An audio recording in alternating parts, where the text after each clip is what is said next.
Assalamualaikum warahmatullahi wabarakatuh. Apa kabar anak-anakku sekalian? Semoga kalian dalam keadaan sehat dan tetap semangat di dalam belajar daring ini ya. Pada pelajaran kali ini kita akan sama-sama mempelajari pada pelajaran ke-6 atau bab ke-6, yaitu tentang kisah keteladanan Nabi Yusuf alaihissalam dan Nabi Syuaib alaihissalam. Allah subhanahu wa ta'ala telah mengutus para nabi dan rasulnya tidak lain untuk menjadi teladan atau contoh bagi umatnya, dan Allah telah berjanji untuk mencintai siapa saja yang mencintai kekasih-kekasih Allah subhanahu wa ta'ala. Dan jika kita selalu bersungguh-sungguh mengenal dan meneladani kisah para nabi, Allah subhanahu wa ta'ala pasti akan mencintai kita semua. Pada kesempatan ini, yang pertama kita akan mempelajari tentang kisah keteladanan Nabi Yusuf alaihissalam. Nabi Yusuf alaihissalam adalah putra dari Nabi Yakub alaihissalam.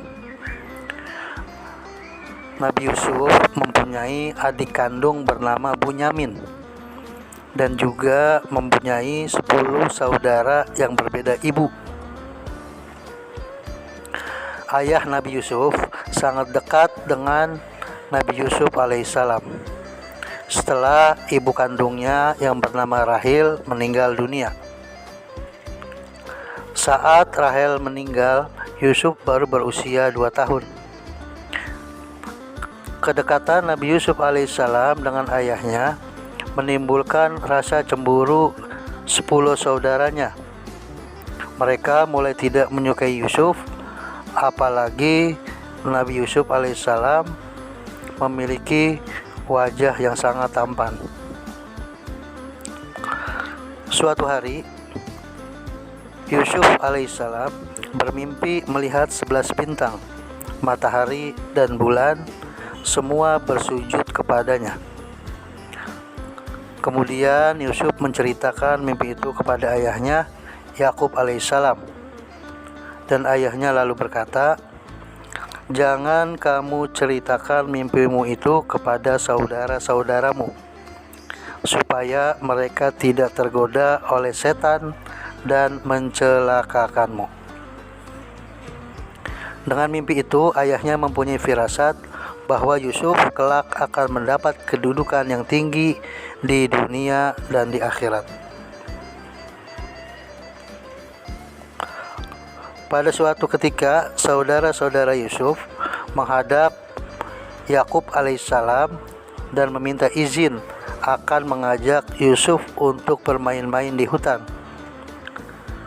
Sang ayah berkata, "Jangan mengajak Yusuf ke hutan, nanti ada serigala. Dia masih kecil." Namun akhirnya mereka berhasil membujuk ayahnya dan mengajak Yusuf serta merencanakan untuk membunuh Yusuf. Salah satu kakak Yusuf alaihissalam berpendapat agar jangan membunuh Yusuf, tetapi membuangnya saja ke dalam sumur.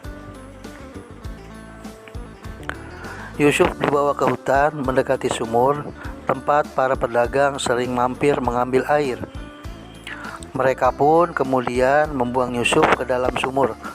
Saudara-saudara Yusuf kemudian pulang dan berkata kepada ayahnya, "Wahai ayah, kami tadi sedang bermain dan berlomba memanah. Lalu kami tinggalkan Yusuf di dekat barang-barang kami. Tiba-tiba dia dimakan serigala. Apakah ayah tidak percaya kepada kami?" Sambil mereka menunjukkan bekas baju Yusuf yang berlumuran darah di bajunya. Padahal darah ini adalah darah palsu. Ayahnya berkata, "Sebenarnya hanya dirimu sendirilah yang memandang baik urusan yang buruk itu. Hanya bersabar adalah terbaik bagiku, dan kepada Allah Subhanahu wa Ta'ala saja aku memohon pertolongannya terhadap apa yang kamu ceritakan.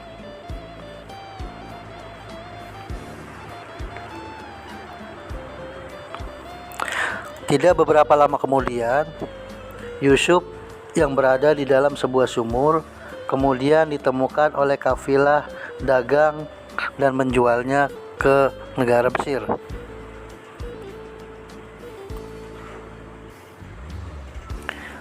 Tidak beberapa lama kemudian, ada saudagar yang melewati sumur itu dan mampir untuk mengambil air. Ketika menurunkan timbanya, Nabi Yusuf alaihissalam berpegangan pada timba tersebut dan kemudian ikut ditarik ke atas. Saudagar itu terkejut karena mendapati seorang anak kecil bergelantungan di timbanya. Oh, ini ada seorang anak yang bisa kita bawa dan kita jual sebagai barang dagangan. Kemudian sesampainya di pasar, Yusuf pun dijual. Dan pembelinya yaitu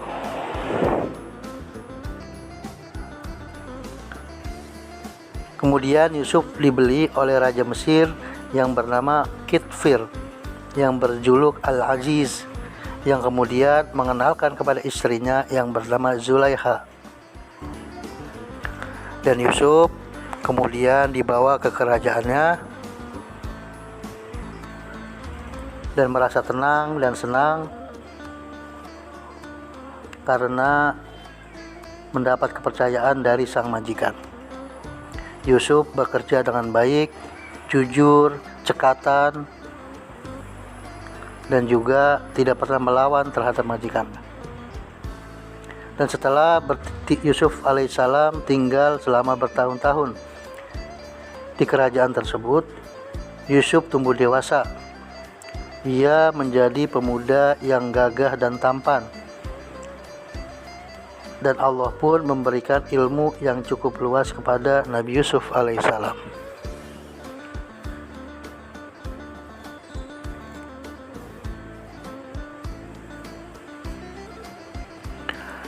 Dan pada suatu hari, sang raja bermimpi melihat 7 ekor sapi betina yang gemuk dimakan oleh 7 ekor sapi betina yang kurus.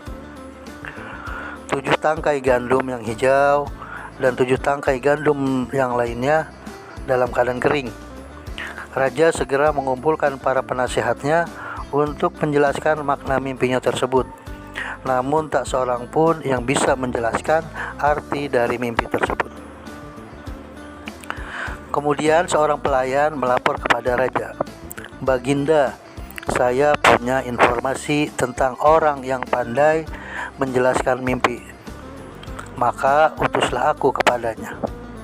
Kemudian pelayan tersebut diperbolehkan menemui Yusuf alaihissalam di penjara dan menceritakan perihal mimpi raja tersebut. Ketika itu, Yusuf sedang dimasukkan ke penjara meskipun tidak bersalah. Dan Yusuf menjelaskan kepada raja, "Hendaklah kalian bercocok tanam 7 tahun berturut-turut.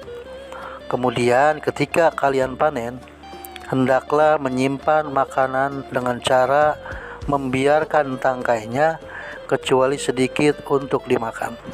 Sebab setelah 7 tahun itu akan datang 7 tahun kemudian masa yang amat sulit. Pada masa sulit tersebut, kalian akan menghabiskan simpanan makanan sebelumnya. Setelah itu akan datang tahun di mana manusia diberi hujan dengan cukup dan mereka memeras anggur." Raja pun tertegun dengan penjelasan Nabi Yusuf alaihissalam, karena penjelasan Nabi Yusuf begitu masuk akal. Dan setelah itu kemudian raja mengangkat Yusuf sebagai pejabat negara di urusan pangan.